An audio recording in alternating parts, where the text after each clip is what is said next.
दोस्तों, आज हम आपको सुनाएंगे सास बहू की कहानी, तो दिल थाम के बैठिए। दोस्तों, चलिए शुरू करते हैं।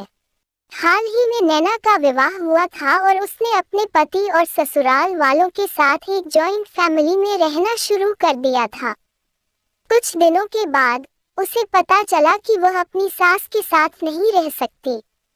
नैना की सास रूढ़िवादी थी, जबकि नैना आधुनिक जीवन शैली जीने वाली लड़की थी।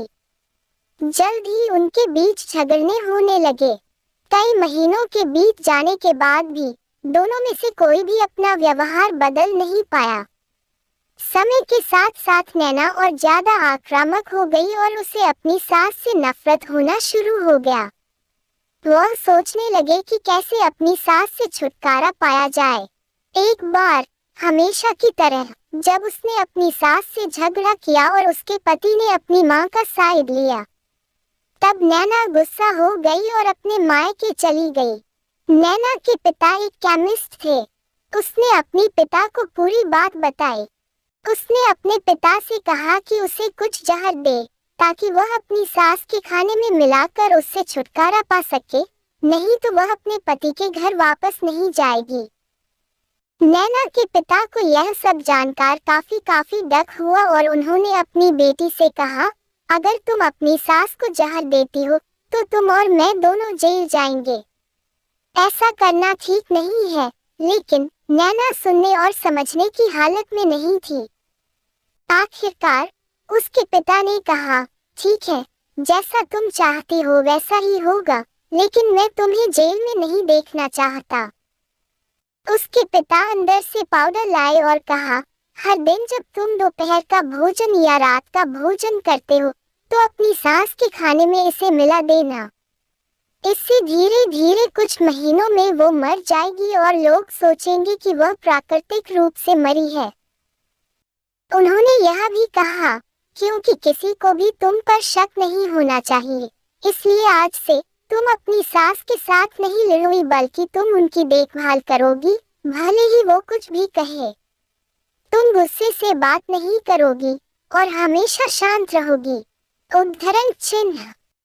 नैना सहमत हो गई और अपने ससुराल वापस आ गई और अपने पिता की सलाह के अनुसार उसने अपनी सास के खाने में पाउडर मिक्स करना शुरू कर दिया और बड़े ही प्यार के साथ बात करना शुरू कर दिया। समय बीतने के साथ साथ नैना की सास का नेचर भी बदलना शुरू हो गया, क्योंकि नैना अब अपनी सास की बहुत देखभाल करने लगी थी, इसलिए उसकी सास भी उसके प्रति विनम्र होने लगी और प्यार से बात करने लगी। 5 महीने बीत गए और नैना खाने में पाउडर मिक्स कर रही थी, लेकिन अब घर का वातावरण बदल गया। कोई झगड़े नहीं थे, दोनों एक दूसरे की तारीफ करते।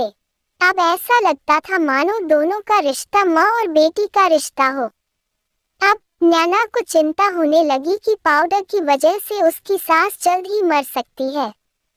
वो अपने पिता के घर पर गई और उनसे कहा, पिताजी, कृपया मुझे उस जहरीले पाउडर के प्रभाव को ठीक करने के लिए इलाज बताएं। मैं अपनी सास को खोना नहीं चाहती। वह मेरी माँ की तरह है और मैं उससे अब बहुत प्यार करती हूँ। उसके पिता मुस्कुराए और कहा, कौन सा जहर? मैंने तुम्हें बस एक स्वीटनर दिया था। उद्धरण चिन्ह। नैना हैरान थी और उसने अपने पिता से पूछा कि उन्होंने ऐसा क्यों किया। पिता ने कहा, बेटा, अगर तुम किसी दूसरे इंसान से प्यार चाहते हो तो तुम्हें भी उसे प्यार देना होगा। रिश्ते एक गाड़ी की तरह होते हैं और हम उन पर लगे पहियों की तरह। जब तक सभी पहिए ठीक से आगे नहीं बढ़ेंगे तब तक गाड़ी ठीक से नहीं चल सकती। इसी बात का एहसास दिलाने के लिए मैंने ऐसा किया और तुम्हें अपनी सास के प्रति नम्र रहने को कहा। तुम्हारी अच्छाई देखकर उन्होंने भी अपने आप को बदला और तुम्हें समझना शुरू किया। तुम दोनों ने एक दूसरे के लिए अपने आप को बदला। यही कारण है कि तुम अपनी सास के लिए आज मेरे पास भागते हुए आई हो।